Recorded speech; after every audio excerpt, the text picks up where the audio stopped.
উত্তর অনুষ্ঠান, মানে যেটাকে বলে rights of passage or rights of transition.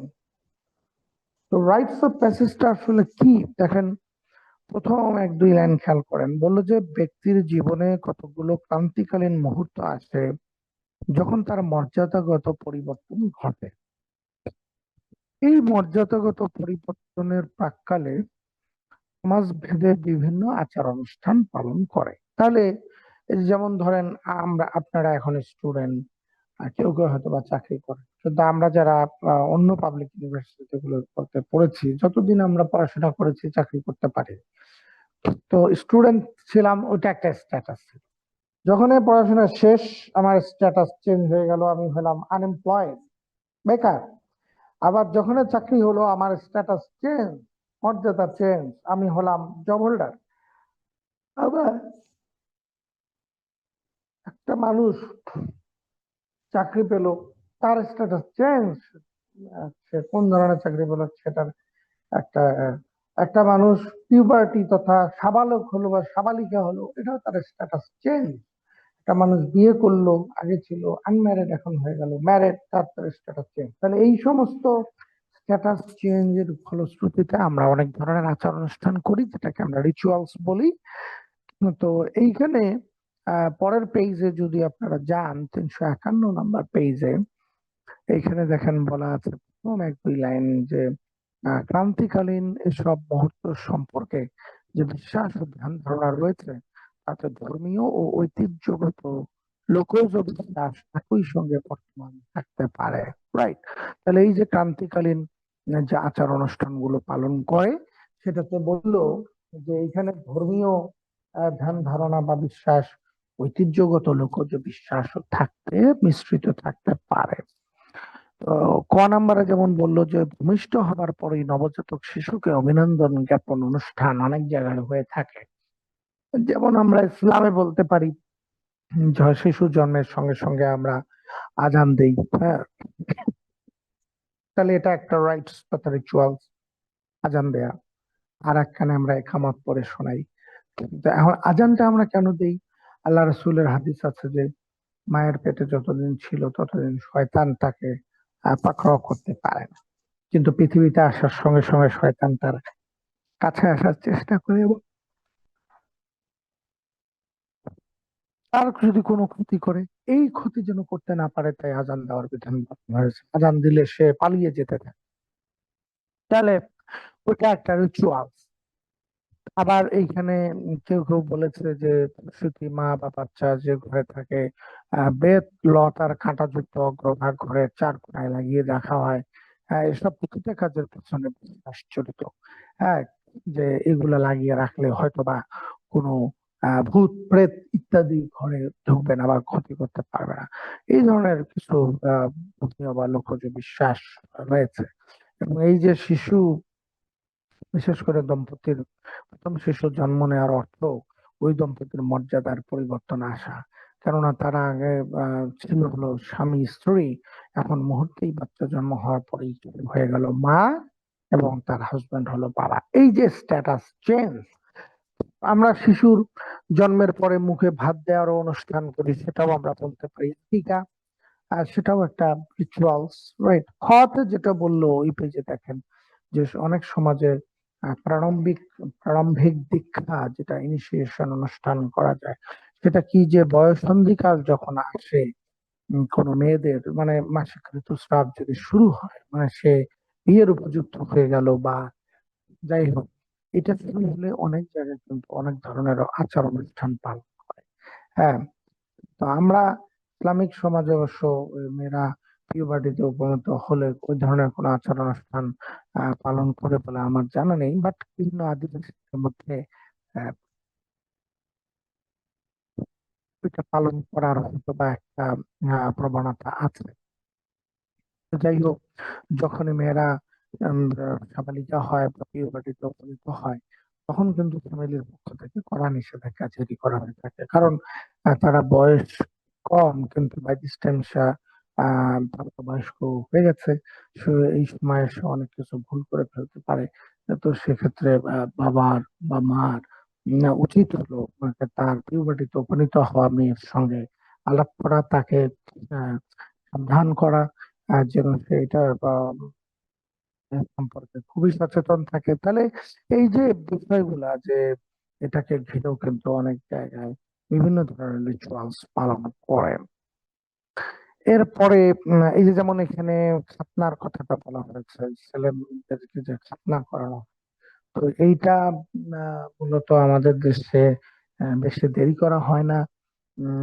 পারলে অনেকে 6 মাসের মধ্যে খাতনা করে দেয়, কেউ হয়তো বা 1 বছর 2 বছর, কেউ হয়তো 4 বছর 5 বছর, রাইট, 6 7 8 বছর, ঠিক আছে, ফাইন। আমার মনে হয় পিউবার্টিতে উপনীত হওয়ার আগে করে ফেলাটা ভালো। যত ছোটকালে করবে তত রিস্ক কম, ভালো হয়। এবং আম, যাই হোক, তাহলে এগুলাও কিন্তু আচার অনুষ্ঠানের মধ্যে পড়ে। এবং যখন খাতনা করা হয়, আমার মনে হচ্ছে আমাদের বাড়িতে আব্বা খাতনা করার ব্যবস্থা করেছিলেন, এবং পাড়ার যে আরো 2 4 5 জন খাতনা করার সমবয়সী আমাদের বয়স ছিল, কিন্তু তাদের বাবা মারা গরিব, ওদের টাকা দিতে পারে না যে খাতনা করে, তা আব্বা এদেরকে আমাদের বাড়িতে নিয়ে আসতো, খাতনা করানো হতো।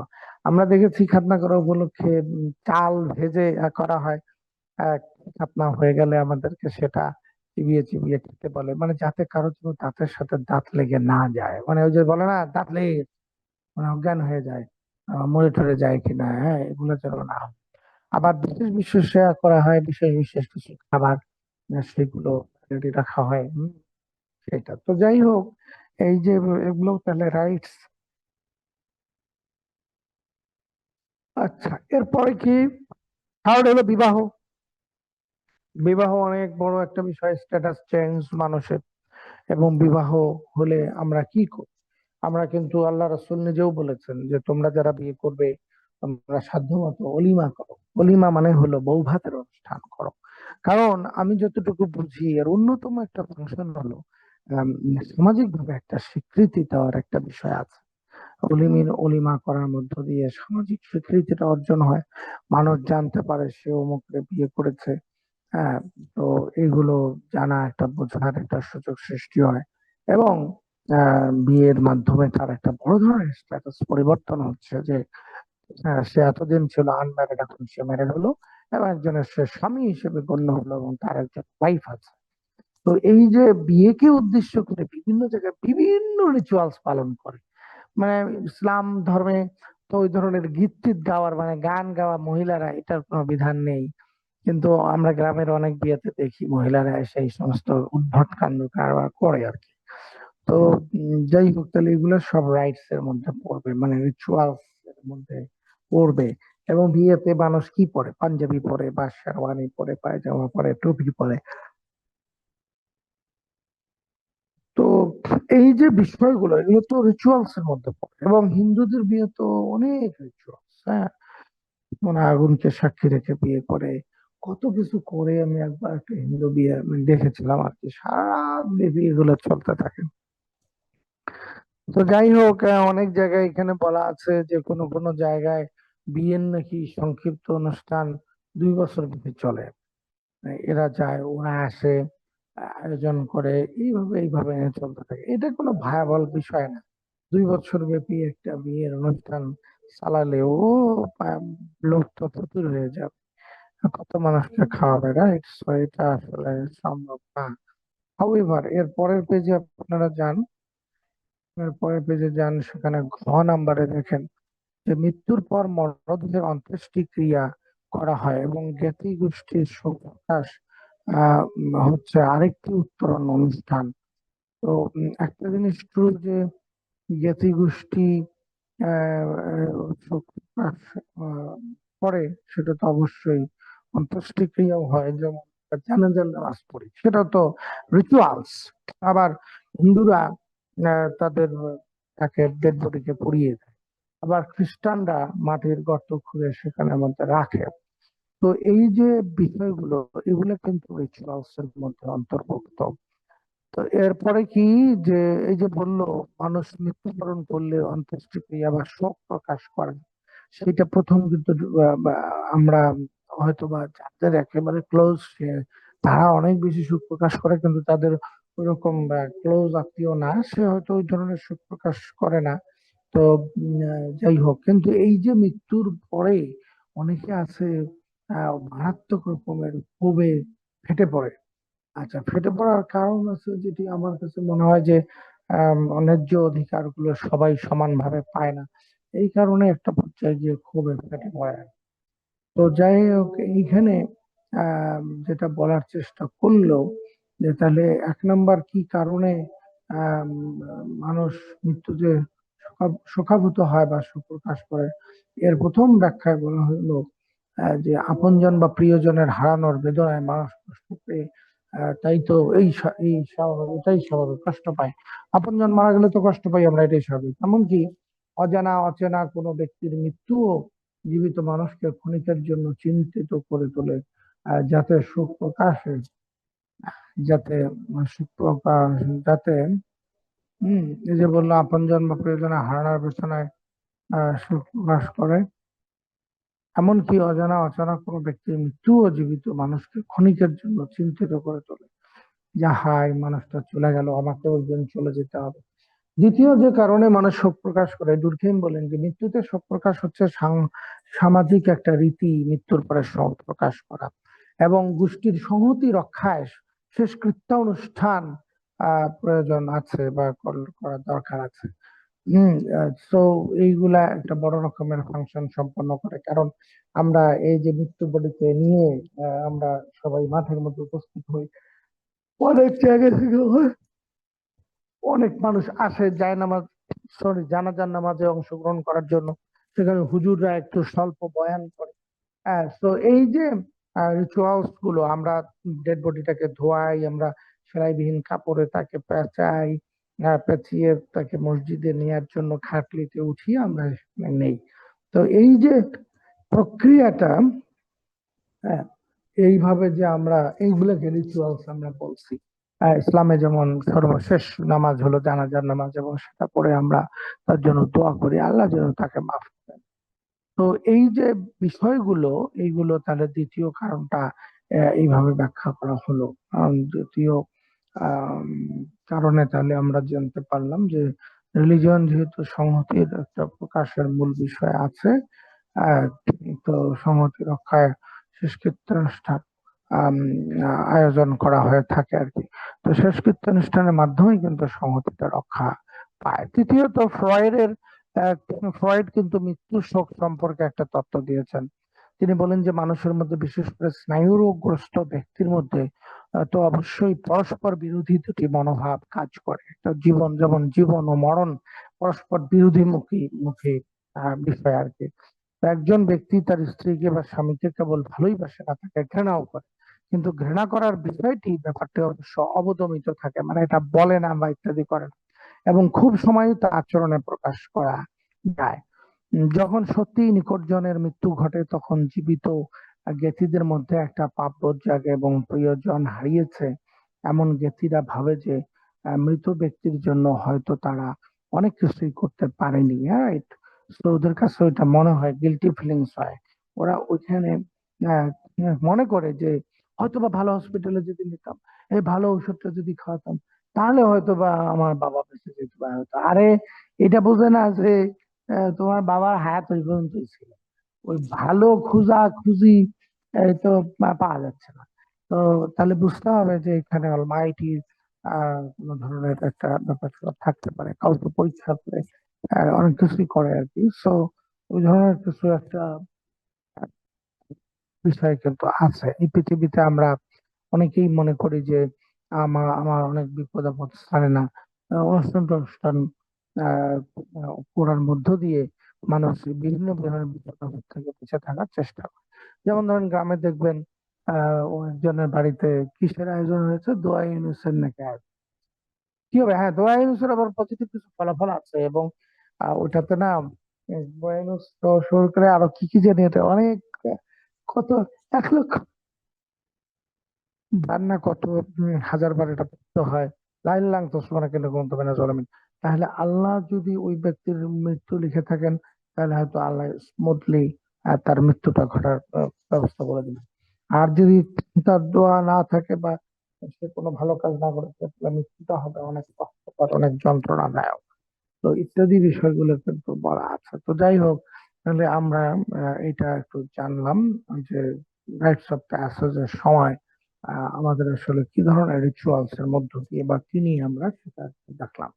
এরপরে দেখেন, আমি কাল্ট আচরণ করব না, ধর্মের ভূমিকা ও কাজ আলোচনা করে আমরা আজকে ক্লাস শেষ করব। এবং আরেকটা আছে অবশ্য, ধর্ম এবং সামাজিক সংহতি। তো সামাজিক সংহতি ধর্মের ভূমিকা এবং কাজের মধ্যেও চলে আসে। তাহলে role and functions of religion, 1 number, আপনি দেখেন 354 পেজে আমি যে স্ক্যান করে যেটা দিয়েছি, নিচের 2 লাইন খেয়াল করেন, ধর্মের ভূমিকা ও কাজ। 1 নাম্বার বললেন রবার্ট টেইলর, ওনার মতে যে ধর্মের অন্যতম কাজ হলো ব্যাখ্যা দান। এই যে আমি কে, আমি কেন এসেছি, আমি কোথা থেকে আসলাম, আমি আসার আগে পৃথিবী কে সৃষ্টি করলো, কিভাবে সৃষ্টি করলো, কিভাবে প্রথম আদা রসুন এই পেঁয়াজ মরিচ কিভাবে এই পৃথিবীতে আসলো, এগুলোর যে ব্যাখ্যা দেওয়া। আমি আমি আমি বেঁচে থাকতে চাই কিন্তু আমি মরে যাই কেন, আমি ইয়াং থাকতে চাই আমি বুড়ো হয়ে যাই কেন, এই যে বিষয়গুলো, এগুলোর ব্যাখ্যা দেওয়ার ক্ষেত্রে ধর্ম একটা বড় ভূমিকা করে। হম তো ধর্ম এই সমস্ত ব্যাখ্যা দেওয়ার ক্ষেত্রে অতি প্রাকৃতবাদের সাহায্য নেয়, রাইট? সো তাহলে ধর্ম একটা ব্যাখ্যা দেওয়ার চেষ্টা করে, যেমন পরের প্যারাটাই বললো, তাই তো টেইলর বলেন যে এমন সমাজ দেখা যায় যার সদস্যরা মনে করে যে পাহাড়ের ঝর্ণা শুকিয়ে গেছে, তার প্রধান কারণ হলো ওর পাশে যে দেবদেবীর একটা জায়গা ছিল, বা আমরা বলেছি। তো সেক্ষেত্রে ওই ঝর্ণা যে শুকিয়ে গেল, তাহলে তার পাশে কোনো দেবদেবী হয়তো থাকতো, ওটাকে পূজা অর্চনা দেওয়া ভালো মতো হয় নাই, তাই ঝর্ণার পানি শুকিয়ে গেছে। এই যে ব্যাখ্যা, আসলে তো এটা কোনো ব্যাখ্যা না। ব্যাখ্যা হলো কি, পাহাড়ে যদি ঝর্ণা হয় তাহলে বুঝতে হবে পাহাড়ের উপরে কোথাও বৃষ্টি হয়, সেই বৃষ্টির পানিটা কুলকুল বেয়ে বয়ে সেই এটা ঝর্ণার সৃষ্টি হয়। ঝর্ণা কোথা থেকে হবে? আর চট্টগ্রাম, খাগড়াছড়ি, বান্দরবান ইত্যাদিতে গিয়ে দেখেছি কিছু কিছু আর্টিফিশিয়াল ঝর্ণা তারা তৈরি করেছে, ওই মেশিন দিয়ে পানি করে ওটা পাম্পিং করে পাইপের মাধ্যমে উপর দিয়ে দেয়, ওখান থেকে নিচে পড়ে। কিন্তু সবগুলো ঝর্ণা আসলে এই কাজ করেনি, কিছু কিছু ঝর্ণা আসলে প্রাকৃতিক ঝর্ণা। হ্যাঁ, পাহাড়ের গহীনে অনেক বৃষ্টি হয়েছে, অমুক হয়েছে, সামহাউ ওই দিক দিয়ে একটা লাইন হয় বা রাস্তা দেখা যায়, সেই রাস্তা ধরে আমরা যদি আগাতে থাকি তাহলে হয়তো ডাইনি আমাদের কিছু বন্ধু বা কিছু বান্ধবী এদেরকে প্রস্তাব করলে কেউ কেউ এই প্রস্তাব এগ্রি করে নেয়। তবে এইখানে একটা ব্যাপার আছে যে আহ, আরো কি, এই যে দ্বিতীয় যেটা ধর্মের আরেকটি গুরুত্বপূর্ণ কাজ হলো পুনঃনিশ্চয়তা প্রদান। পুনঃনিশ্চয়তা প্রদানটা কি? ও এর আগের ওখানে আরেকটা বলছে যে ভূমিকম্প যদি হয় সেইটার কি ব্যাখ্যা দেয়। তো ভূমিকম্পের ব্যাখ্যা দেয় এটা তোমার 2 হাতের কামাই। যেমন আল্লাহ আল্লাহ কোরআন মাজিদের কোন সূরা জানি বলেছে, আমাদের উপর যে বিপদ আপদ মুসিবত রোগ শোক ইত্যাদি আসে, এটা আমাদের 2 হাতের কামাই। মানে কি, আমরা পাপ পঙ্কিলতায় নিমজ্জিত, আল্লাহ মাঝে সাঝে আমাদেরকে একটু পরীক্ষা করেন যে বান্দা তোমাকে একটু অবকাশ দিয়েছি, তো তুমি তো পাপ পঙ্কিলতায় নিমজ্জিত হয়ে গেছো, ফাইন, তোমার এখানে একটা ওষুধ দিয়ে দিই, তুমি এবার দৌড়ের উপর থাকো। বা ভূমিকম্প দিয়ে দিই, তোমাদের বাড়ি ঘর গুলো ভেঙে যাক বা ইত্যাদি। হ্যাঁ, তাহলে এই ধরনের একটা ব্যাপার স্যাপার ধর্মের, ওটাও একটা ভূমিকা যে সে ব্যাখ্যা প্রদান করে। বুকে ব্যথা হয়েছে কারো, মনে করতেছে ব্যাখ্যা দাও, তোমাকে মনে হয় কেউ জাদু করেছে, এই ধরনের যে বিষয়গুলি। সেকেন্ড যে ফাংশন ধর্ম পালন করে সেটি হলো পুনঃনিশ্চয়তা প্রদান। পুনঃনিশ্চয়তা প্রদান মানে কি, মানুষ সর্বদাই রোগ ব্যাধির সম্মুখীন, ক্ষুধা দারিদ্র, অতি শীত বা অতি উষ্ণ জলবায়ুতে কষ্ট পায়, বন্ধুর কাছ থেকে কষ্ট পায়, শত চেষ্টা করে অনেক সফলতা অর্জন করার চেষ্টা করেছে কিন্তু সফল হয় না। তখন ধর্ম তোমাকে একটা পুনঃনিশ্চয়তা দিচ্ছে, ওহে তুমি একটু আল্লাহর ঘরে যাও তো, তুমি উজু করে 2 রাকাত নামাজ পড়ো তো, ওরে আল্লাহর কাছে হাত তুলে প্রার্থনা করো তো, হয়তো তোমার ভাগ্য পরিবর্তন হয়ে যাবে, হয়তো তুমি ভালো করতে পারবে। এই যে এক ধরনের বিশ্বাস তাদের মধ্যে প্রথিত করে দেওয়া হয়, হ্যাঁ, যে ধর্মের এটা কিন্তু একটা বড় ধরনের বিষয়।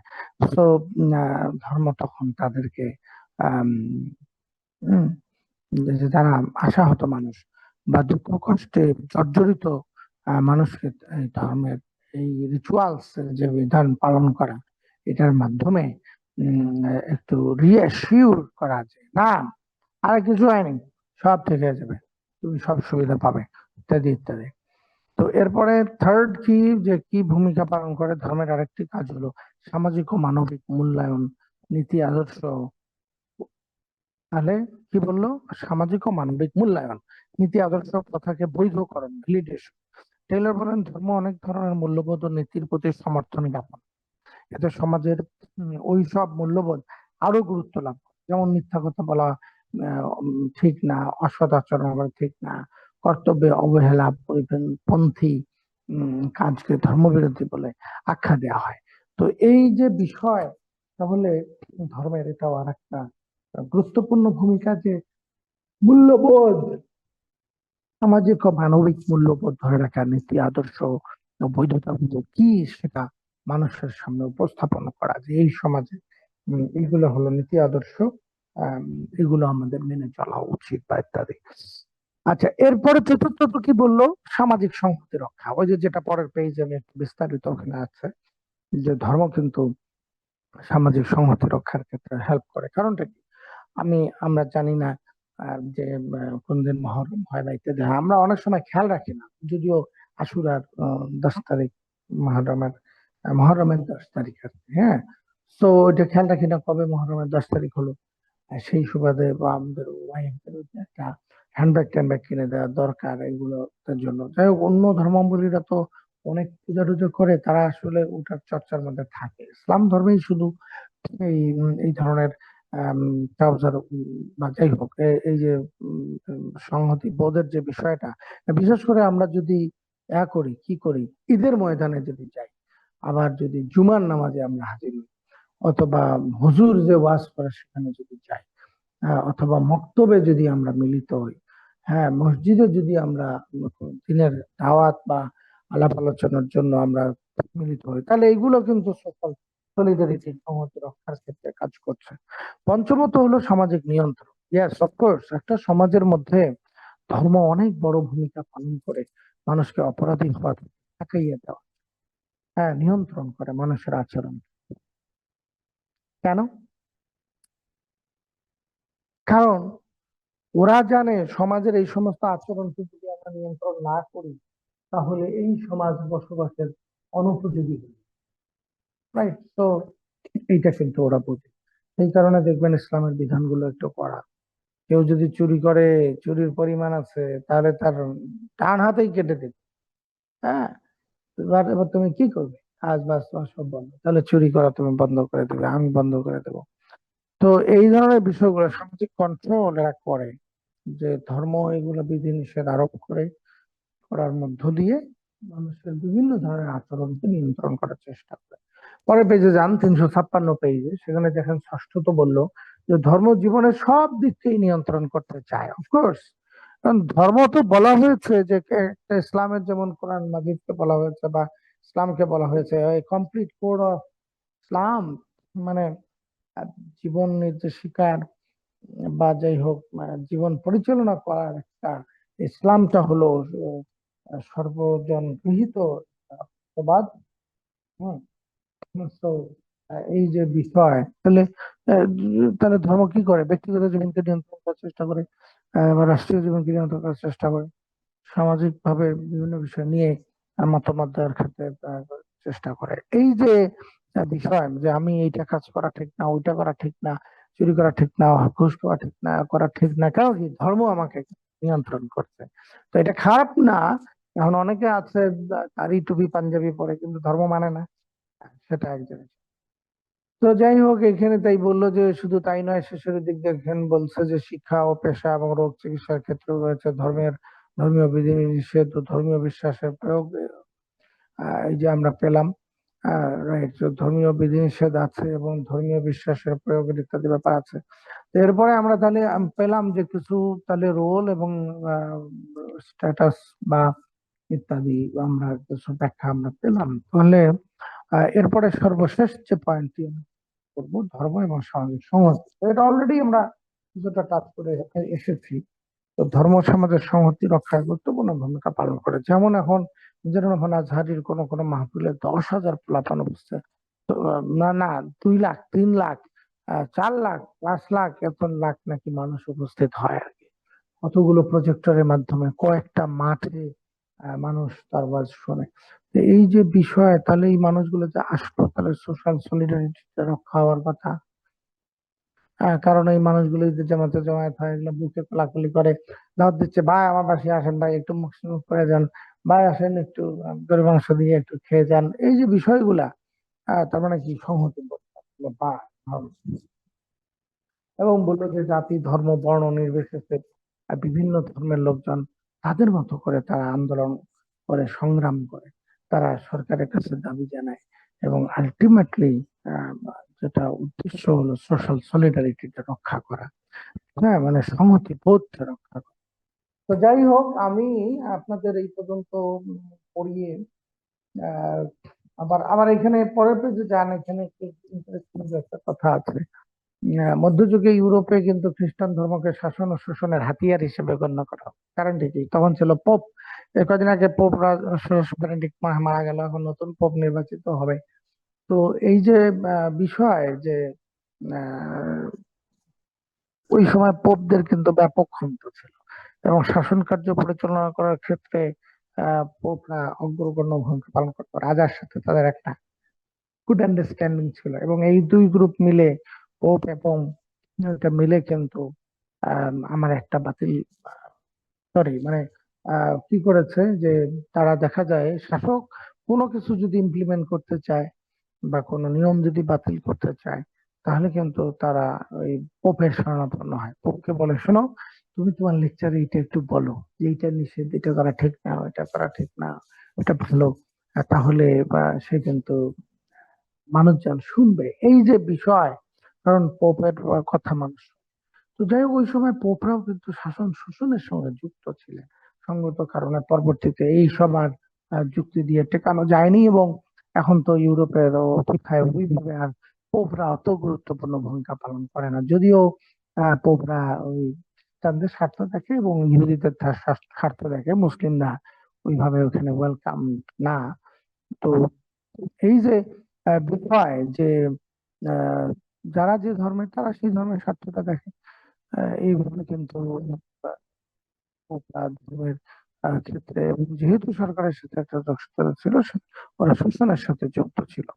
আচ্ছা, কার্ল মার্কস মনে করেন যে ধর্মকে আগুনের সঙ্গে তুলনা করেছেন, যে ধর্ম নাকি মানুষকে মোহগ্রস্ত করে রাখে, তাই শাসক শ্রেণীর ধর্মকে শোষণের হাতিয়ার হিসেবে ব্যবহার করার সুযোগ পায়। এ কারণে ধর্মের নামে রাজনীতি করার উপর বিধিনিষেধ আরোপের জন্য ধর্মনিরপেক্ষতা বাদ সৃষ্টি করা হয়।